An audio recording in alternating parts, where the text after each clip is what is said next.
Eu tenho 75 anos e vou te contar uma coisa que vai te assustar.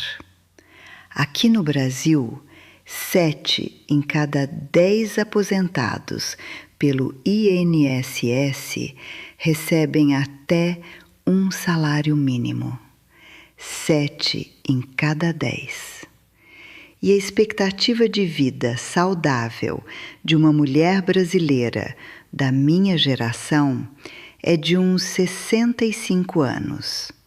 Não a total, a saudável, aquela em que você ainda sobe uma escada sem o joelho gritar, ainda dorme a noite inteira, ainda lembra o nome do neto sem pensar 2 vezes. Eu trabalhei 40 anos para me aposentar aos 65, achando que a recompensa vinha depois. E hoje, aos 75, sentada nessa cozinha em Belo Horizonte, eu preciso te falar uma verdade que ninguém vai querer ouvir. A verdade é essa: o hábito que me fez rica também me fez perder quase tudo o que importava, e eu só fui descobrir isso quando já era tarde. Aos 58, eu olhei para o extrato da Previdência e quase desmaiei. 40 anos de carteira assinada, chegando cedo, saindo tarde, fazendo hora extra que ninguém pediu, e o número ali era quase 0. Eu tinha confiado no INSS, na empresa, no sistema, e o sistema não me cuidou. Foi naquela noite, na mesa dessa mesma cozinha, que eu comecei um hábito. E 7 anos depois, aos 65, eu era rica. Mas aos 71, a vida me deu um tapa que eu nunca vou esquecer. E foi aí que eu entendi o que o dinheiro custou. Se você tem mais de 50 anos e está ouvindo isso, eu não estou aqui para te assustar. Estou aqui porque queria que alguém tivesse me dito isso antes. Fica comigo até o fim, mulher para mulher, porque o que eu vou te contar agora, ninguém te contou ainda.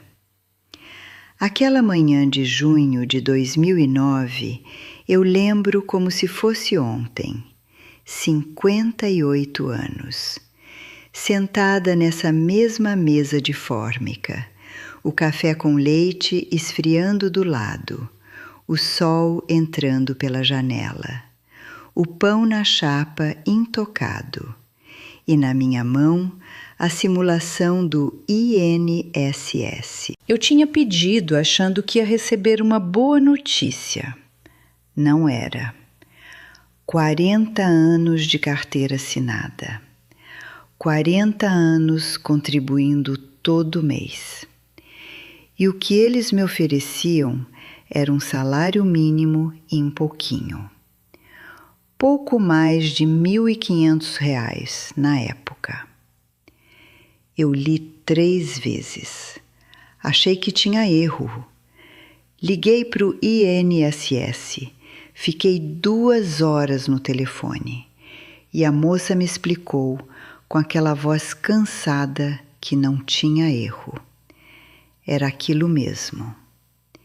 Eu desliguei e fiquei ali, parada, olhando para a parede.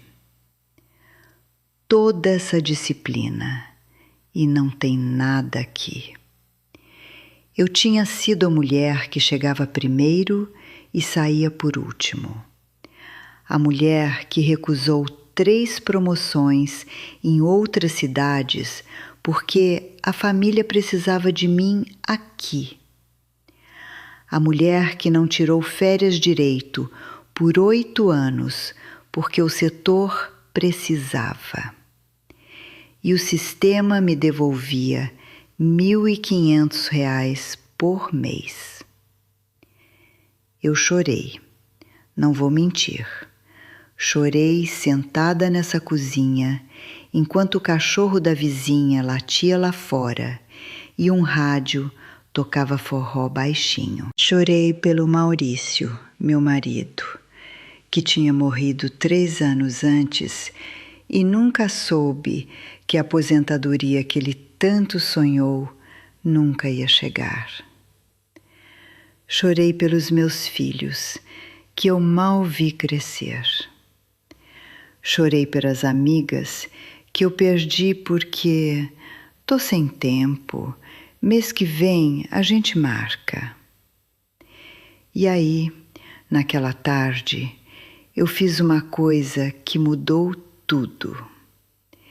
Eu peguei o ônibus, fui até a papelaria da esquina e comprei um caderno.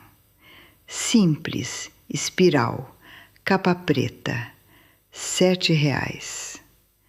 Voltei, sentei nessa cadeira, abri numa página em branco, escrevi a data, 17 de junho de 2009, e embaixo, faltam 7 anos, se eu vou consertar isso, começa hoje. Eu não sabia o que ia fazer ainda. Sabia só uma coisa: aquele 0 não ia ser o fim da minha história. Eu ainda tinha 7 anos antes da aposentadoria. E se eu tinha trabalhado 40 anos por uma promessa quebrada, eu podia trabalhar 7 por uma promessa minha. Eu fechei o caderno, coloquei ele em cima da mesa e fui dormir. Pela primeira vez em meses, dormi a noite inteira. Eu não sabia ainda, mas naquela noite eu tinha plantado a semente da minha riqueza e, sem saber, a semente da minha maior perda também. O hábito era simples, tão simples que eu tenho até vergonha de te contar. Toda sexta-feira de manhã, antes de sair para trabalhar, eu sentava nessa mesa, com o café passado no coador, o caderno aberto, e eu fazia 3 coisas. Eu anotava cada centavo que eu tinha gastado na semana, cada um. Eu transferia uma porcentagem fixa do meu salário para uma previdência privada, um PGBL que eu abri num banco grande. E eu escrevia no caderno o quanto faltava para eu chegar no número que eu queria ter aos 65. Era isso. Sexta de manhã, café, caderno. 3 coisas. No 4º mês, eu olhei para o extrato do PGBL e quase caí da cadeira. Os juros compostos estavam fazendo coisa que eu não entendia direito. O dinheiro se multiplicava sozinho enquanto eu dormia. Eu, que tinha passado 40 anos achando que dinheiro só vinha de hora extra, descobri que dinheiro também vem do tempo. Você sabe quanto tempo eu desperdicei na minha vida achando que trabalhar mais era a única resposta? Eu não sei, mas foram muitos anos. No 2º ano, eu já tinha cortado tudo que não precisava. Cancelei revistas, TV a cabo, parei de comprar roupa nova, comecei a fazer marmita para o trabalho. Recusei o convite da Cláudia para ir num spa em Caxambu, coisa que ela tinha planejado para a gente fazia meses depois que o marido dela morreu. Eu disse: Cláudia, ano que vem eu vou. Esse ano tô guardando. Ela ficou quieta, sorriu, disse: tudo bem, Maria Helena. A gente nunca foi no spa em Caxambu, mas eu não estava vendo isso ainda. Eu estava vendo era o número subindo no caderno. Toda sexta o número crescia. E cada real economizado no meu cabeça era um ano a mais de liberdade na aposentadoria. Cada jantar que eu não fui, cada aniversário de sobrinho que eu mandei só o presente, cada festa junina que eu pulei porque estava cansada, virava número no caderno.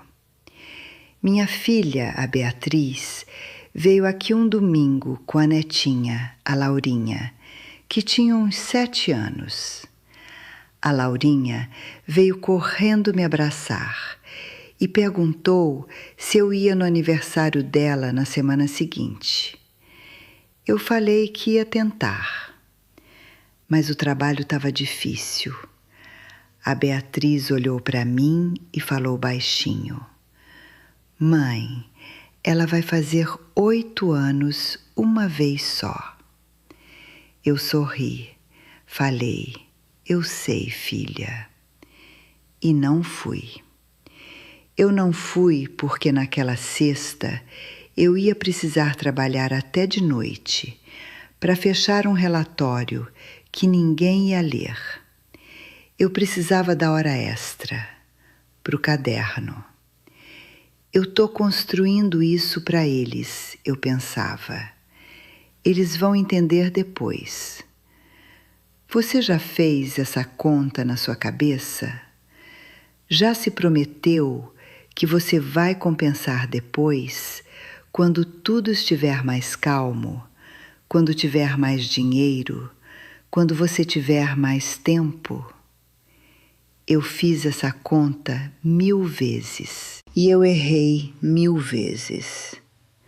O hábito funcionava, o dinheiro crescia e eu, sem perceber, ia ficando mais sozinha a cada sexta-feira.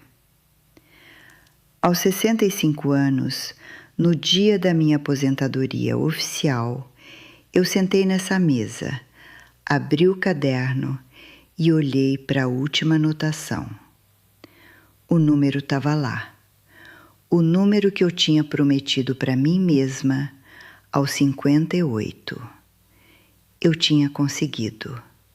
7 anos de hábito, cada sexta, sem falhar uma. Ele crescendo, esse sacado e reinvestido. Esse ainda chegando, todo mês como bônus. Eu era, de acordo com qualquer padrão brasileiro, uma mulher rica. A empresa fez uma festinha no dia que eu saí. Bolo da padaria, café fraco, colegas que eu mal conhecia, falando coisas que mal lembravam quem eu era. O chefe novo fez um discurso sobre a disciplina e dedicação da Maria Helena. Ele errou meu sobrenome. Eu sorri, agradeci. Peguei o buquezinho murcho que me deram e fui para casa. Sentei aqui, nessa mesma cadeira. Abri o caderno e escrevi. Consegui. E aí eu fiquei olhando para a palavra. Consegui. Por que eu não sentia que tinha ganhado nada? Era para ser o dia mais feliz da minha vida. Era para ser o prêmio dos 40 anos. Era para ser a recompensa de cada sexta-feira que eu tinha sacrificado, de cada jantar que eu tinha recusado, de cada aniversário que eu não fui.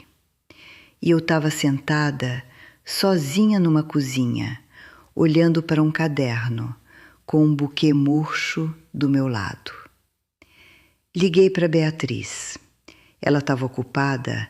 A Laurinha, agora com 14, tinha prova no dia seguinte. Mãe, te ligo amanhã, tá? Liguei para o Rodrigo, meu filho, em Curitiba, caixa postal. Liguei para Cláudia, já se foi, lembrei depois de 2 toques. Cláudia tinha morrido fazia 8 meses. Eu tinha ido no velório de manhã e voltado correndo para o escritório à tarde, porque estava no meio de um projeto. Eu desliguei o telefone e pela primeira vez em 7 anos eu não escrevi nada no caderno. A vida continuou. Eu viajei um pouco. Fui para Bahia, para Argentina, para Portugal visitar uma prima.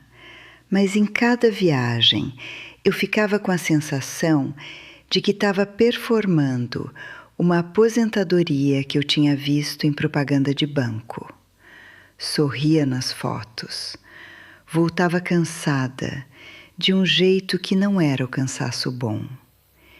E o caderno eu continuei abrindo toda sexta, por hábito. Anotava os gastos, conferia o PGBL, fazia a conta de quanto eu ainda tinha. Tinha muito. Tinha mais do que eu jamais precisaria. E mesmo assim, todo domingo de noite, eu sentia um aperto no peito que eu não sabia nomear. Aos 71 anos, num sábado de manhã, o telefone tocou. Era o filho da Cláudia, a minha amiga que tinha morrido 6 anos antes. Ele falou: "Tia Maria Helena, eu estou organizando as coisas da minha mãe ainda. Achei umas cartas, uns cadernos. Achei isso aqui, que eu acho que é da senhora." Cláudia tinha escrito para mim 3 dias antes de morrer e nunca tinha mandado. Eu fui até a casa dele, peguei a carta, voltei. Sentei nessa cozinha. Abri o envelope com a mão tremendo. A carta dizia assim: "Maria Helena, eu tô morrendo. Os médicos me deram 2 meses e eu não te contei porque não queria que você sentisse que precisava largar tudo para cuidar de mim. Mas eu queria te dizer uma coisa antes. Aquela viagem para Caxambu eu planejei porque era a minha última chance de estar com você. Eu sabia que ia ser a última e você não foi. E tudo bem, eu te amo igual. Mas eu queria te pedir uma coisa. Para de adiar. Eu já adiei. Não dá mais. Beijo, Cláudia." Eu li a carta uma vez, 2, 3. E aí eu fiz uma coisa que eu não fazia desde os 16 anos. Eu chorei alto. Chorei alto, sozinha, numa cozinha de classe média de Belo Horizonte, num sábado de manhã de sol, com um caderno fechado em cima da mesa e uma carta de 6 anos atrás na minha mão. Eu fui rica por 6 anos e eu gastei esses 6 anos contando dinheiro. Aquele dia, depois que parei de chorar, eu fiquei sentada aqui por horas, olhando para o caderno, olhando para a carta, olhando para a parede. Eu tinha 65 quando me aposentei, 71 quando a carta chegou. 6 anos.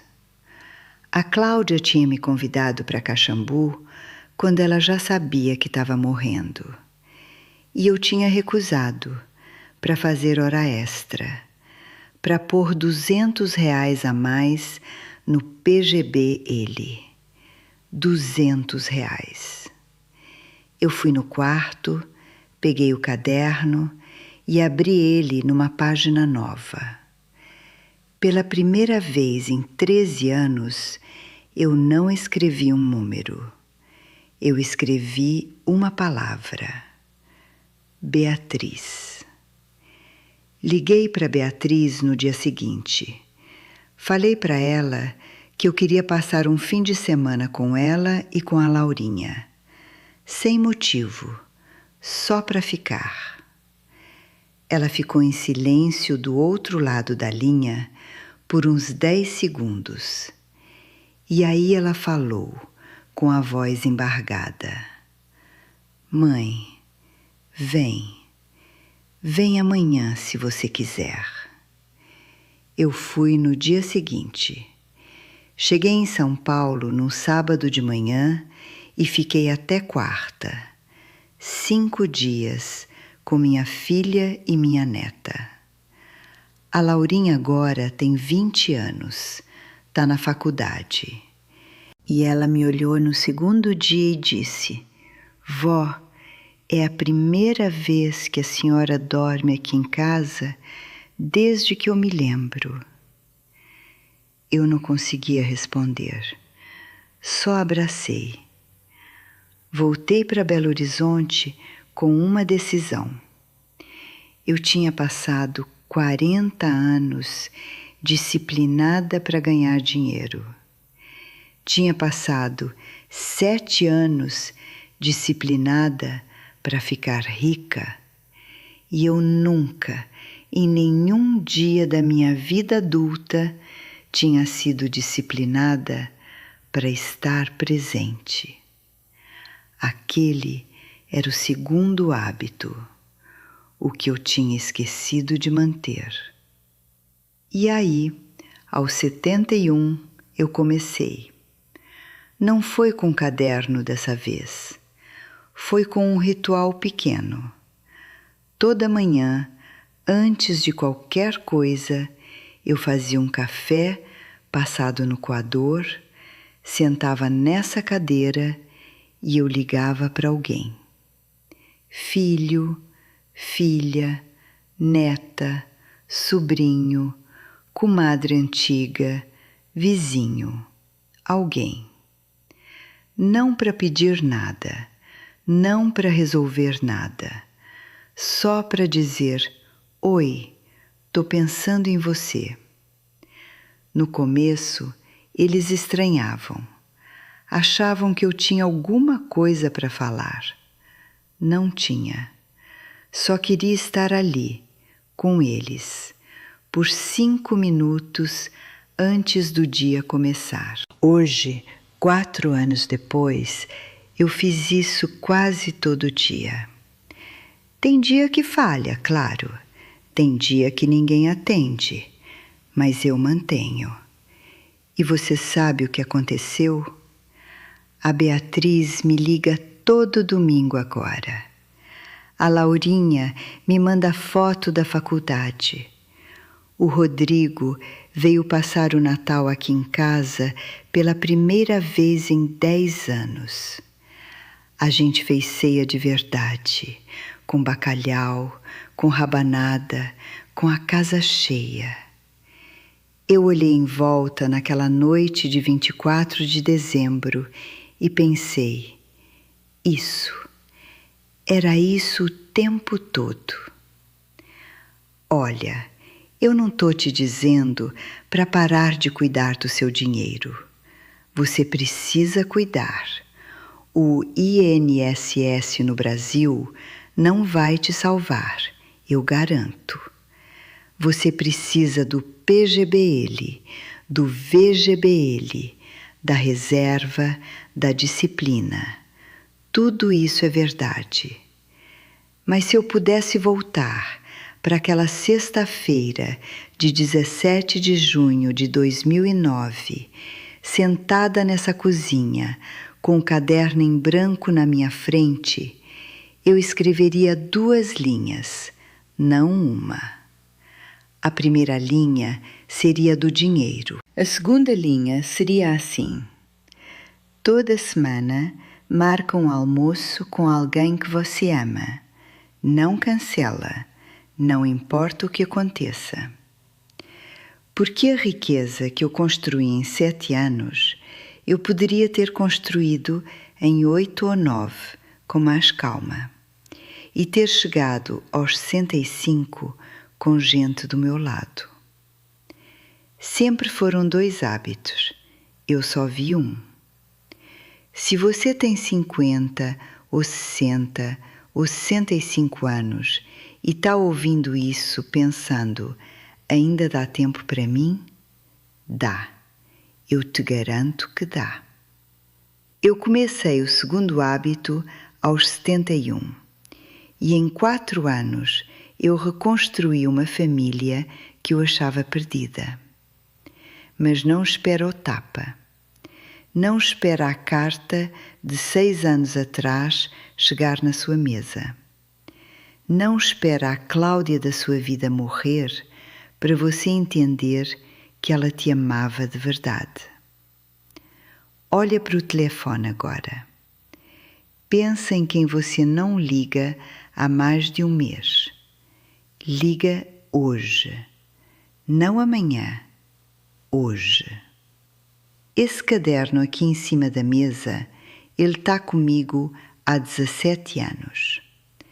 Os primeiros 7 anos dele estão cheios de números. Os 10 anos seguintes estão quase em branco. E hoje, aos 75, sentada na luz do entardecer dessa cozinha, eu vou abrir ele numa página nova. E eu vou escrever uma palavra no topo: presente. Não é o presente que se compra, é o presente que se está, aqui, agora, com quem ainda está do seu lado. Se você ouviu até aqui, eu quero te pedir uma coisa, mulher para mulher. Não me agradece.